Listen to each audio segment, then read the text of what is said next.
എല്ലാ പ്രിയപ്പെട്ടവർക്കും ക്രിസ്തുയേശുവിൻ്റെ നിസ്തുല നാമത്തിൽ സ്നേഹ വന്ദനം. ഇന്നത്തെ നമ്മുടെ ചിന്തയ്ക്കായി വിശുദ്ധ യോഹന്നാൻ എഴുതിയ സുവിശേഷം 19 അധ്യായം 17 വാക്യം. യോഹന്നാൻ 19:17. അവർ യേശുവിനെ കൈയേറ്റു. അവൻ താൻ തന്നെ ക്രൂശിനെ ചുമന്നുകൊണ്ട് എബ്രായ ഭാഷയിൽ ഗോൽഗോഥ എന്ന പേരുള്ള തലയോടിടം എന്ന സ്ഥലത്തേക്ക് പോയി. കർത്താവിൻ്റെ പരിശുദ്ധ നാമം വാഴ്ത്തപ്പെടട്ടെ. യേശുക്രിസ്തുവിൻ്റെ ക്രൂശീകരണത്തിൻ്റെ അനിവാര്യതയാണ് ഈ വേദഭാഗം നമ്മളെ ഓർമ്മിപ്പിക്കുന്നത്. റോമ ഗവർണറായിരുന്ന പീലാത്തോസിൻ്റെ മുൻപാകെ യേശുവിൻ്റെ വിചാരണ പുരോഗമിച്ചുകൊണ്ടിരുന്നപ്പോൾ യേശുവിനെ വിട്ടയക്കാൻ എല്ലാ പരിശ്രമങ്ങളും പീലാത്തോസ് നടത്തിയെങ്കിലും യേശുവിനെ ക്രൂശിക്ക എന്ന അവരുടെ നിലപാടിൽ യഹൂദർ ഉറച്ചു നിന്നു. അവനിൽ ഒരു കുറ്റവും താൻ കാണുന്നില്ലെന്ന് ഗവർണർ പ്രസ്താവിച്ചെങ്കിലും ഒടുവിൽ യേശുവിന് കുരിശു മരണം വിധിക്കാൻ യഹൂദർക്ക് പീലാത്തോസിന്റെ മേൽ സമ്മർദ്ദം ചെലുത്താൻ കഴിഞ്ഞു. ഒന്നാമത്, യേശുവിൻ്റെ പരസ്യ ശുശ്രൂഷ കാലത്ത് യഹൂദർ റോമൻ ഭരണാധികാരത്തിൽ അതിൻ്റെ കീഴിലായിരുന്നു. ഒരു പരിധിവരെ യഹൂദർക്ക് സ്വയം ഭരണാധികാരം നൽകപ്പെട്ടിരുന്നെങ്കിലും വധശിക്ഷ നൽകുന്നതിന് അവർക്ക് അധികാരമുണ്ടായിരുന്നില്ല. യേശുവിനെ ഇല്ലായ്മ ചെയ്യാൻ ആഗ്രഹിച്ച യഹൂദർ അതുകൊണ്ടാണ് റോമൻ ഭരണാധികാരിയായ പീലാത്തോസിന്റെ അടുത്തേക്ക് കൊണ്ടുപോയത്. തങ്ങളുടെ ലക്ഷ്യ സാക്ഷാത്കാരത്തിനു വേണ്ടി പീലാത്തോസിനെ ഉപയോഗിക്കാൻ അവർ ആഗ്രഹിച്ചു. യേശുവിനെ റോമൻ നിയമത്തിന്റെ പരിധിയിൽ കൊണ്ടുവന്ന് നിയമപരമായി കൊല്ലാൻ അവർ ആഗ്രഹിക്കുന്നു.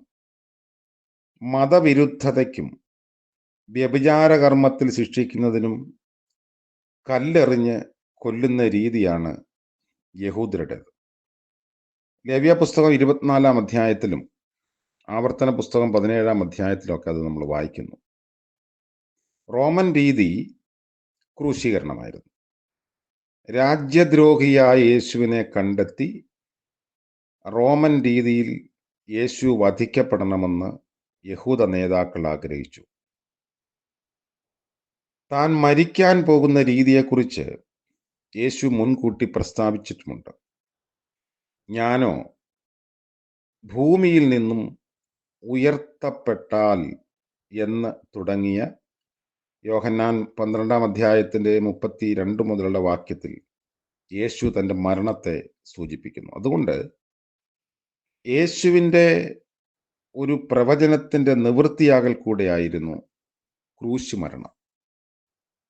രണ്ടാമത്, യേശുവിനോടുണ്ടായിരുന്ന യഹൂദ നേതാക്കളുടെ വിദ്വേഷം മര്യാദകളുടെ എല്ലാ അതിരുകളും ലംഘിക്കുന്ന തരത്തിൽ പ്രകടമായതാണ് ക്രൂശീകരണത്തിൽ നമ്മൾ കാണുന്നത്. ആചാരപരമായ വിശുദ്ധിയെക്കുറിച്ച് അവർ സൂക്ഷ്മതയുള്ളവരായിരുന്നു.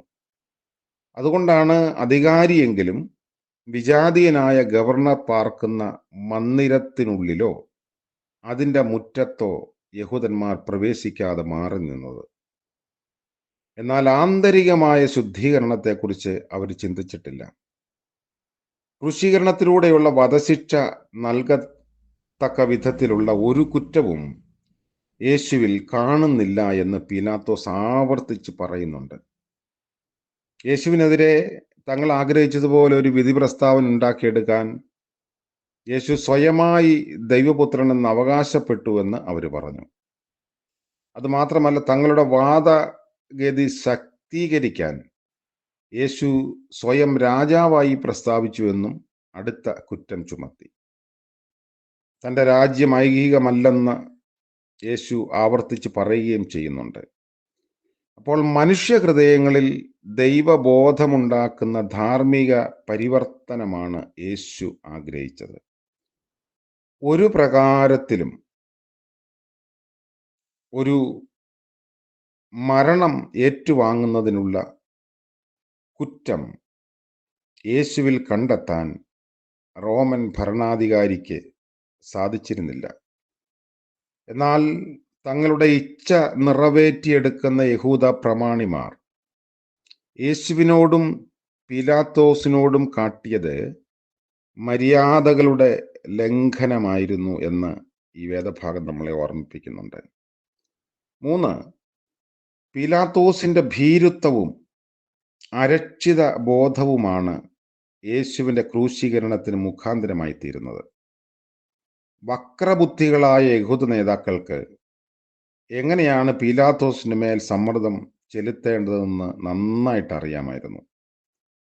റോമൻ ഭരണാധികാരത്തിനെതിരെ യേശു പ്രവർത്തിച്ചു എന്നും പീലാത്തോസ് അത് പരിഗണിച്ച് യേശുവിനെതിരെ വിധി പ്രസ്താവിക്കാത്ത പക്ഷം അയാളും ചക്രവർത്തിക്ക് വിരുദ്ധനായി സ്വയം തീരുകയാണെന്നുമൊക്കെ യഹൂദന്മാരെ പീലാത്തോസിനെ ഓർമ്മിപ്പിക്കുന്നുണ്ട്.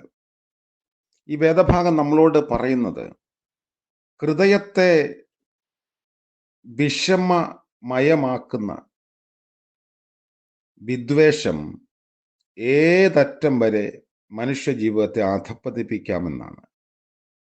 വിദ്വേഷം നമ്മെ തകർക്കുന്നതിന് നമ്മൾ അനുവദിച്ച് കൊടുക്കരുത് എന്ന് നമ്മെ ഓർമ്മിപ്പിക്കുന്നു. വിമോചനം പ്രാപിക്കാൻ യേശുക്രിസ്തുവിലൂടെയുള്ള സാധ്യത നമുക്ക് സ്വീകാര്യമാണോ എന്ന് ചിന്തിക്കേണ്ടിയിരിക്കുന്നു. ബാഹ്യമായ വിശുദ്ധീകരണം കൊണ്ട് മാത്രം തൃപ്തിയടയുന്ന മതാത്മകത വളരെ സൗകര്യപൂർവ്വമുള്ളതാണ്. എന്നാൽ ആത്മാവിനെ സ്പർശിക്കുന്ന ആന്തരിക ശുദ്ധീകരണം സംഭവിക്കുന്നതിന് നമ്മൾ ആഗ്രഹിക്കണം. ജീവിതത്തിൻ്റെ സുരക്ഷിതത്വം ദൈവത്തിൽ മാത്രം കണ്ടെത്തേണ്ടതിന് പകരം സ്ഥാനമാനങ്ങളും അധികാര സ്ഥാനങ്ങളും നമ്മുടെ ലക്ഷ്യമായാൽ സത്യം ക്രൂശീകരിക്കപ്പെടുമെന്ന് തിരിച്ചറിയണം. യേശുവിൻ്റെ ക്രൂശീകരണത്തിൻ്റെ ആവർത്തനങ്ങൾ ഇന്നും നമ്മുടെ സമൂഹത്തിൽ പുരോഗമിച്ചുകൊണ്ടിരിക്കുന്നു. സത്യത്തെ അസത്യം കൊണ്ട് ക്രൂശിക്കാൻ ശ്രമിക്കുന്ന ഒരു വക്രബുദ്ധി. എന്നാൽ ആത്യന്തികമായി സത്യം വിജയിക്കും. പ്രാർത്ഥിക്കാം. കരുണ നിറഞ്ഞ വാഴ്ത്തപ്പെട്ട കർത്താവേ, അവിടുത്തെ സന്നിധിയിലേക്ക് ഈ പ്രഭാതത്തിൽ അടിയങ്ങൾ ചേർന്ന് വരുന്നു.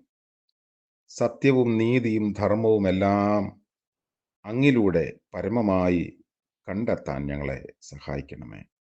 ഇന്ന് പകൽക്കാലത്തിൻ്റെ നന്മ അനുഭവിപ്പാനും സത്യത്തോട് കൂറുപുലർത്തി ജീവിപ്പാനും ഞങ്ങളെ ഇടയാക്കണമെന്ന് പ്രാർത്ഥിക്കുന്നു. പ്രഭാതം മുതൽ പ്രദോഷം വരെയുള്ള ഞങ്ങളുടെ എല്ലാ പ്രവൃത്തി മണ്ഡലങ്ങളിലും ദൈവം തമ്പുരാന്റെ കരുണ കൂടെ ഇരിക്കണമേ. ഇന്ന് ജന്മദിനം ആഘോഷിക്കുന്ന പ്രിയപ്പെട്ടവർ, വിവാഹ വാർഷികം ആഘോഷിക്കുന്നവർ എല്ലാവരെയും ഓർത്ത് പ്രാർത്ഥിക്കുന്നു. ദൈവത്തിൻ്റെ കരുതലിലും കരുണയിലും സൂക്ഷിക്കണം.